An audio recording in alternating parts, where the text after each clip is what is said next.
What if the city that shaped American food history more than any other wasn't New York at all? What if it also wasn't New Orleans, Chicago, or even San Francisco? What if the place that subtly transformed the way the world eats grew out of factory lines, fueled by immigrant drive, and powered by workers who were always on the move and never slowed down? The truth points somewhere unexpected. It usually does. That place is Detroit. And welcome back to First Taste. If Detroit has never crossed your mind as a true food capital, go ahead and hit subscribe, because by the time this video wraps up, there's a very good chance your perspective will completely change. Let's start with the first dish, the Coney Island Hot Dog. Step into almost any diner across the Midwest, and you're bound to spot it somewhere on the menu. It's a steamed hot dog nestled inside a soft bun, then completely smothered in a rich, meaty chili sauce, topped off with finely chopped onions and a bold line of yellow mustard. Here's the twist, though. The Coney Island hot dog doesn't really have much to do with Coney Island in New York. Its true roots trace back to the streets of Detroit in the early 1900s. It was introduced by Greek and Macedonian immigrants who arrived in the United States with very little money, but a strong sense of determination and big dreams.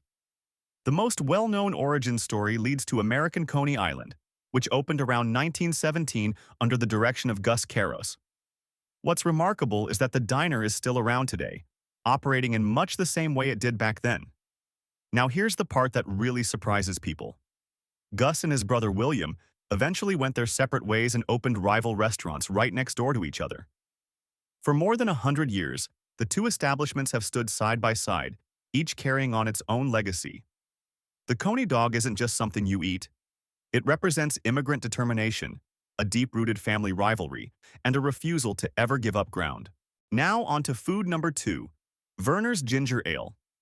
After the rich heat of a chili-covered hot dog, imagine switching gears to something chilled, fizzy, and golden with a sharp kick. Verner's Ginger Ale holds the title of the oldest continuously produced soft drink in the United States. Surprising, right? It's not Coca-Cola, and it's not Dr. Pepper either. This story takes us back to Detroit in the year 1866.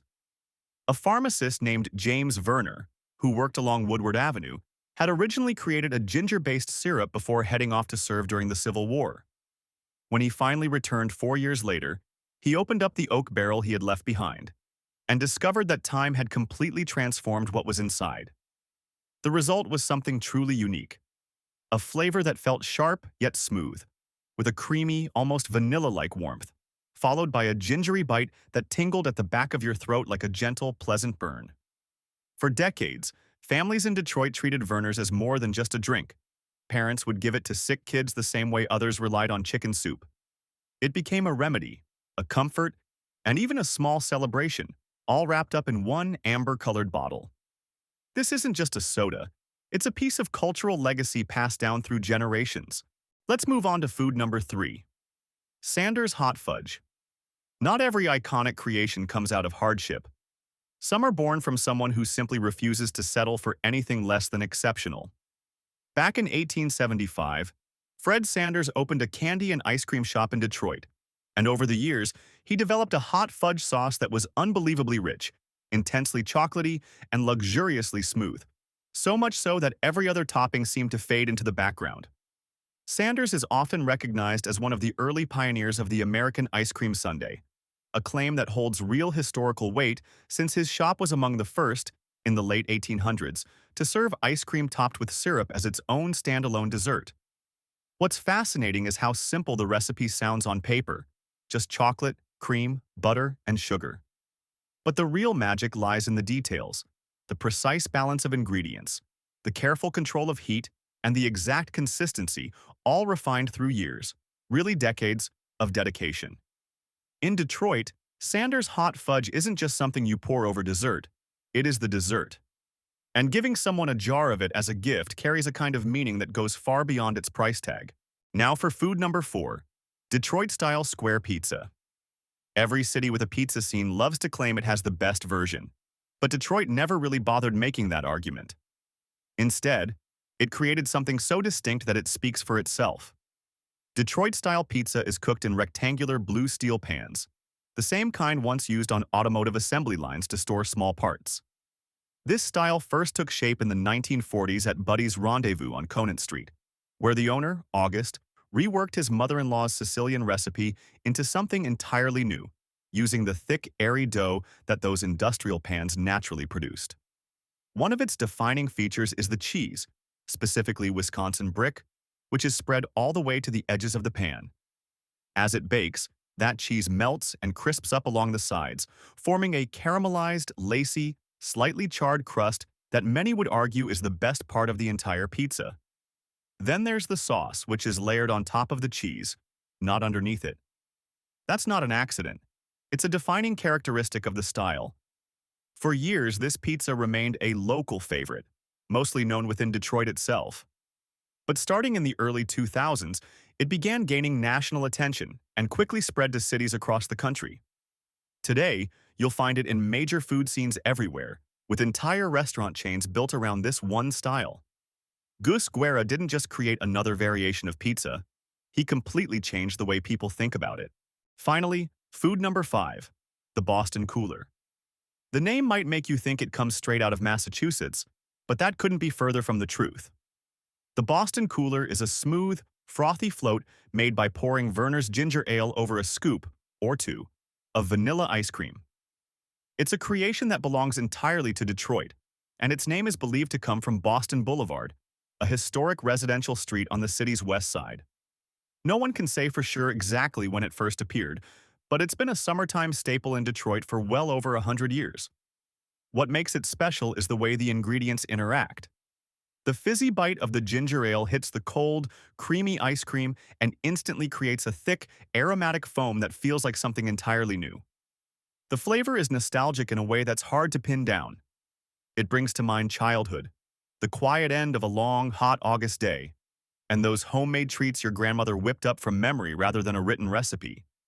Even through Detroit's toughest chapters, economic collapse, population loss, and eventual reinvention, the Boston Cooler has remained a constant.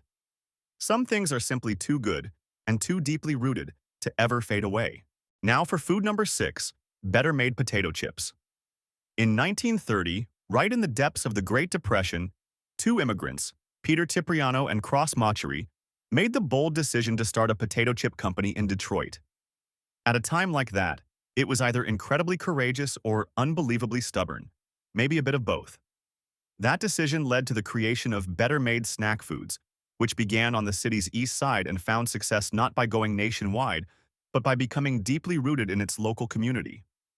Better-made chips developed a signature character, a certain crunch, a distinct saltiness, and a rich, satisfying oiliness that people in Detroit talk about with the same kind of passion others reserve for regional barbecue.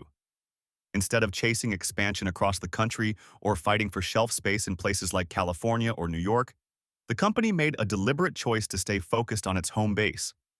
It became, in every sense, Detroit's chip, completely tied to the city and its identity.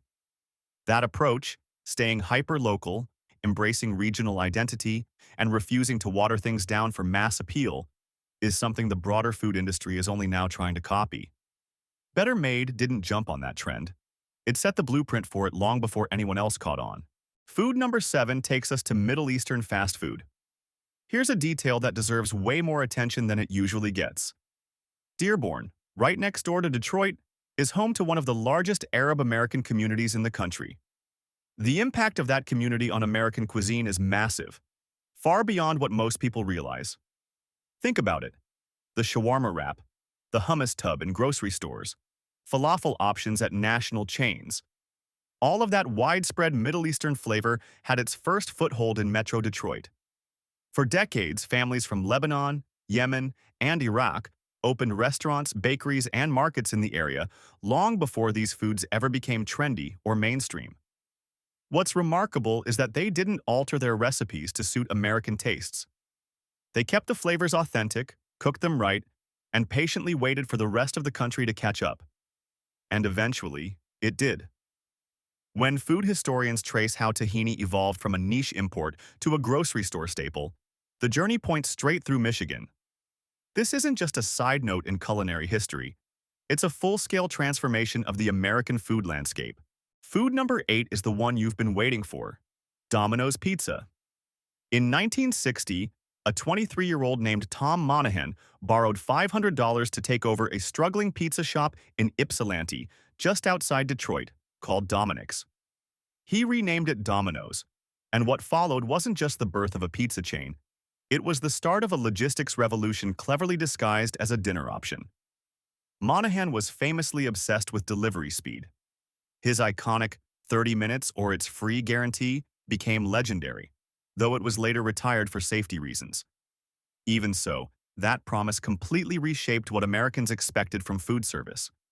Back in 1960, the idea that hot, freshly made food could reliably arrive at your door so quickly was almost unimaginable.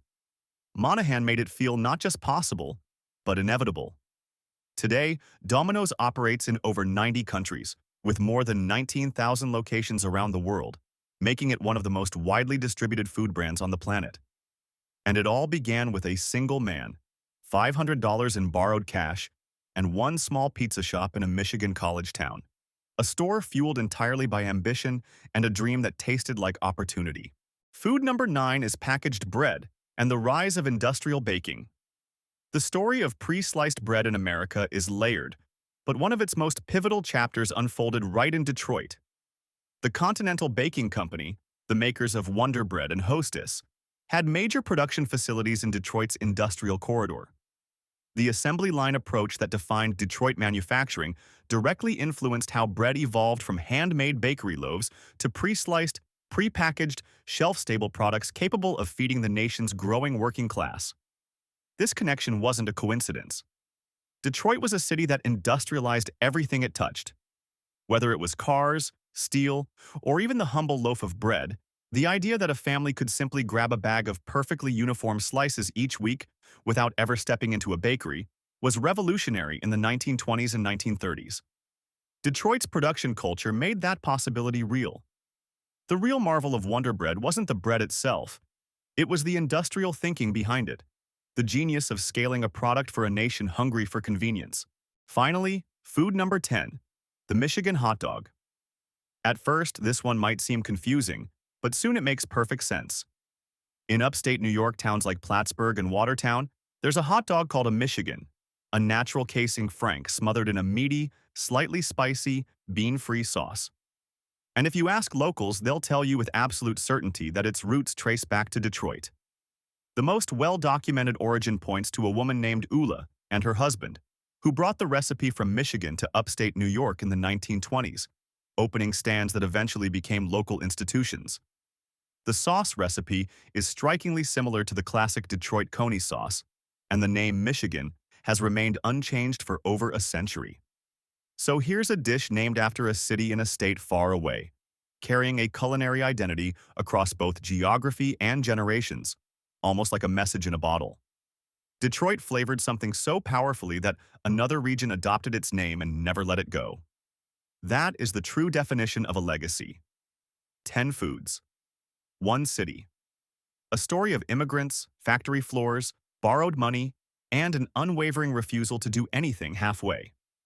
Detroit didn't just feed its own residents, it quietly and stubbornly influenced what the world eats, on its own terms.